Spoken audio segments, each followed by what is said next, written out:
They call her the lady, but not out of respect.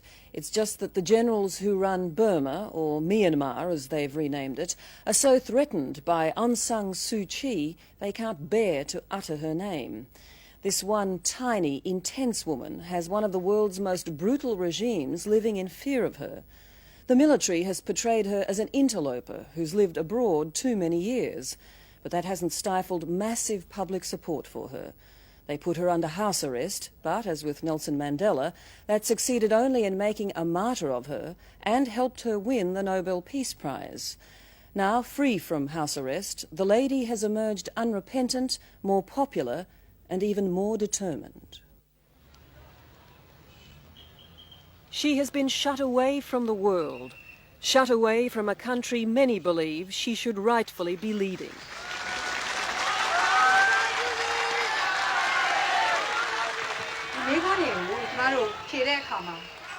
But after 6 years of house arrest, Aung San Suu Kyi is finally free, speaking to those who risk their freedom to listen.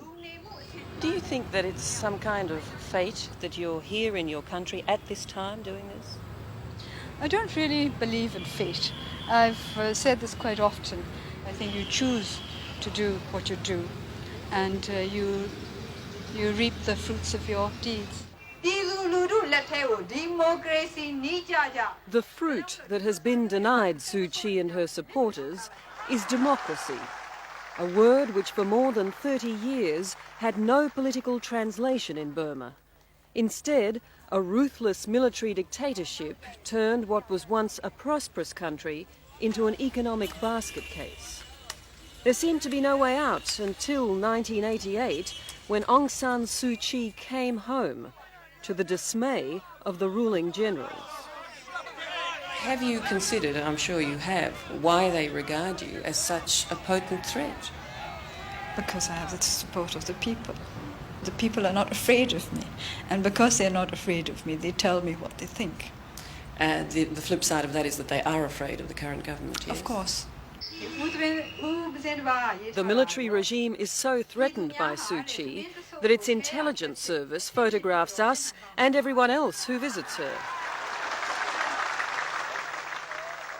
Early on in our interview with this senior minister, it became obvious that we weren't the only ones filing a report. Before you come to me, I know I've been read in a report that you went to see somebody twice. Somebody? Yes. Who was somebody? You will know yourself. Do I assume that you mean Aung San Suu Kyi? That's up to you only. Well, you have to help me out a bit. We've seen a number of people here. Yes. So that's somebody. So at the moment, I don't want to talk about the political. I want to let you know only that we are trying our best to develop a country and to make our people happy. But when you say we talk to somebody, and I interpret that to mean Aung San Suu Kyi, is that a concern to you that we should talk to her? No concern. We don't have any concern. Right. We don't have any concern. After a lifetime abroad, Suu Kyi returned to Burma to nurse her dying mother and immediately became a beacon for the emerging democracy movement, not only because of what she stood for, but also because of who she was. Her father, General Aung San, assassinated in 1947, was the hero of Burma's struggle for independence. I was 2 when he died, and later I did research on his life because I wanted to know more.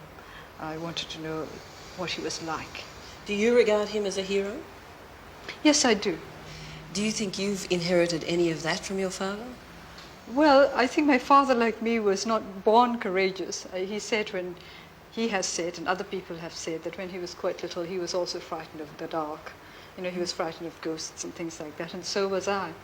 So I feel very close to him because I feel that, like him, I had to struggle to overcome my weaknesses. But the year of her return, the army founded by her father massacred nearly 3,000 pro-democracy protesters and set the stage for Suu Kyi's rise. The chaos caused by the crackdown forced the ruling generals to reform themselves as the State Law and Order Restoration Council, SLORC.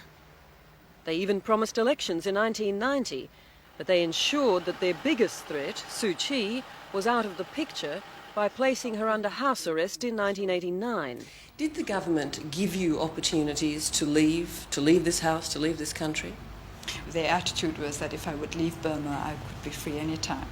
But I would certainly not have left the country and left my colleagues to face their troubles by themselves. It was something that I could not think of doing.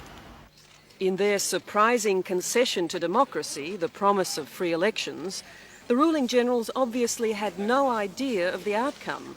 No idea that the opposition NLD party would command any substantial support. The result of the 1990 election could not have been clearer. Despite the fact that its leader was locked away, the NLD won over 80% of the seats. But instead of taking office, many of its members were thrown into jail, where they remain today. A new Amnesty International report tells us that little has changed in Myanmar. Political prisoners are still subjected to many forms of torture. We don't hold political prisoners. We hold those who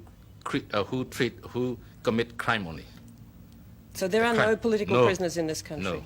Lieutenant General Chaw Ba is the minister in charge of what is currently Myanmar's most crucial portfolio, tourism.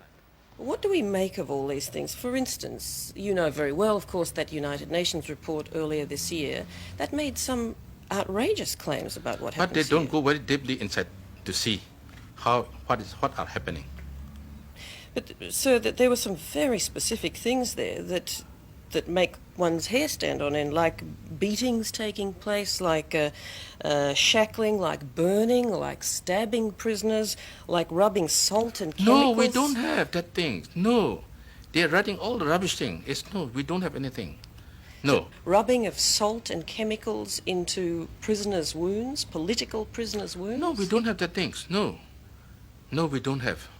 Beatings, I think stabbings, no beating. burnings? No beating, no burning, no. It's all the it's the misinformation. The stories that we hear about torture inside prisons here, about unwarranted arrest, about political arrests, this is all the case? You know this to be true? Yes, I do. It is a fact that many people are in prison in Burma for their beliefs, for their political beliefs. By Western accusation, what you call abuses in human rights, we do not take them as such. Set Mong acts as economic advisor to Slork. He, like those he answers to, believes that brutality is in the eye of the beholder.